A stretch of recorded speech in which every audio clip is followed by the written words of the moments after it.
ചെയ്താലും ഓഫാവും ഓണാവും അങ്ങനെ കേട്ടോ വരുന്നത്.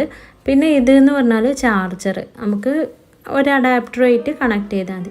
പിന്നെ പറഞ്ഞാൽ നമുക്കിതിനെ അഡ്ജസ്റ്റ് ചെയ്യാം, ലെങ്ത്തും കാര്യങ്ങളും. ഇതുണ്ടോ ഇതുപോലെ 360 ആ ഒരു ലെവലിൽ നമുക്കിതിനെ റൊട്ടേറ്റ് ചെയ്യാം. പിന്നെയെന്ന് പറഞ്ഞാൽ നമുക്കിതൊരു സ്റ്റാൻഡാക്കി വെക്കാം കേട്ടോ. 3 ഇതുപോലെ ഇങ്ങനെ ജോയിൻറ്റ് നമ്മൾ വിട്ട് കഴിഞ്ഞാൽ നമുക്കൊരു സ്റ്റാൻഡാക്കി വെക്കാം. അതുപോലെ തന്നെ ലെങ്ത്ത് എന്ന് പറഞ്ഞാൽ ഒരു 70 സെൻറ്റിമീറ്റർ നമുക്ക് ലെങ്ത്ത് കിട്ടുന്നുണ്ട്. അത്യാവശ്യം നല്ല ലെങ്ത്ത് തന്നെയാണ്. പിന്നെ ഇതിൻ്റെ കൂടെ വരുന്നത് ബ്ലൂടൂത്താണ് കേട്ടോ. ബ്ലൂടൂത്ത് പറഞ്ഞാൽ നമ്മൾ ജസ്റ്റ് ഒന്ന് പ്രസ് ചെയ്ത് പിടിച്ചാൽ ഇത് ഓണാവും. നല്ല ക്വാളിറ്റി ഉണ്ട്, കുഴപ്പമില്ല, നല്ല ക്വാളിറ്റി ഉള്ളത് തന്നെയാണ്. അപ്പോൾ ഇത് നമുക്ക് എങ്ങനെ കണക്ട് ചെയ്യാൻ നോക്കാം. ഒരു പഴയ ഫോൺ എടുത്തിട്ടാണ് ഇപ്പോൾ ഞാൻ കാണിക്കുന്നത്. അപ്പോൾ അതായത് ഇതിൻ്റെ ബ്ലൂടൂത്ത് ഓൺ ചെയ്യാം കേട്ടോ.